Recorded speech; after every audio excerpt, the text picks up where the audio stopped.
Cada um dos autores evangélicos nos apresenta Jesus de uma forma bem diferente. Seria impossível registrar a grandeza de Jesus Cristo em uma única descrição. Assim sendo, foram feitos 4 retratos, 4 ângulos fotográficos da mesma cena. Pouco sabemos acerca da pessoa de Mateus. Ele foi convocado por Jesus Cristo para segui-lo.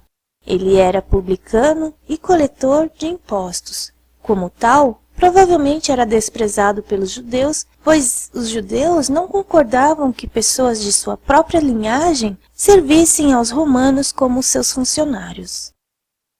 E Jesus, passando adiante dali, viu assentado na alfândega um homem chamado Mateus e disse-lhe: "Segue-me."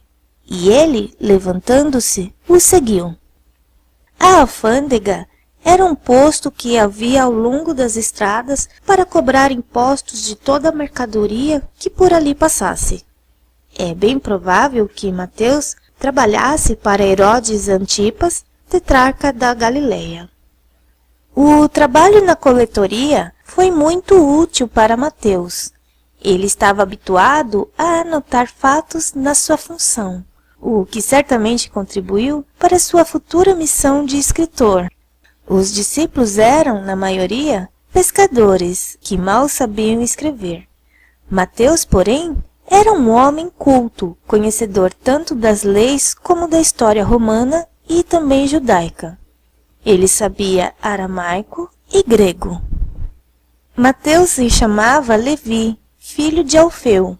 O nome Mateus foi-lhe dado por Jesus e significa dom de Deus.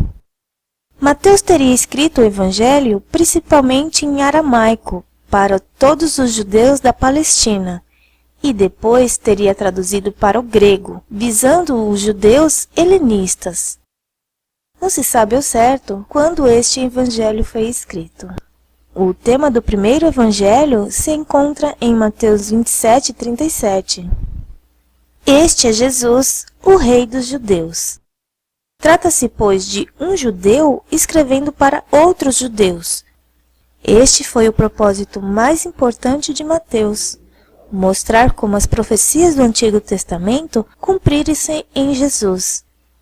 Cada detalhe na vida de Jesus fora previsto nas profecias e, assim, convencer os judeus de que Jesus era de fato o Messias prometido.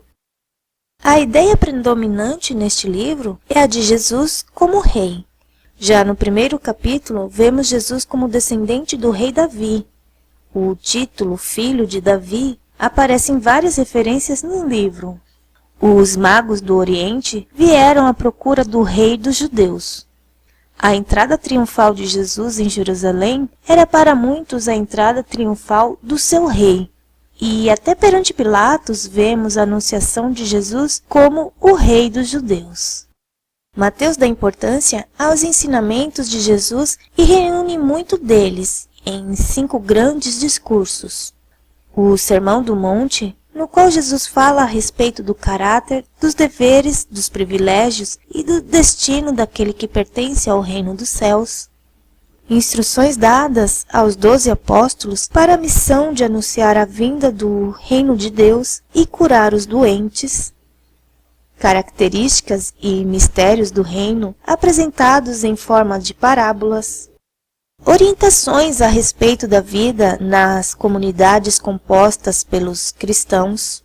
Ensinamentos sobre o fim dos tempos e a vinda do reino dos céus. Além desses 5 discursos, Mateus registra outras palavras de Jesus, como, por exemplo, as condenações que ele profere contra os mestres da lei e os fariseus. Mas Mateus não dá a entender que a boa nova se destina exclusivamente a seu próprio povo, os judeus. A maioria dos judeus a havia rejeitado e continuava a rejeitar ainda.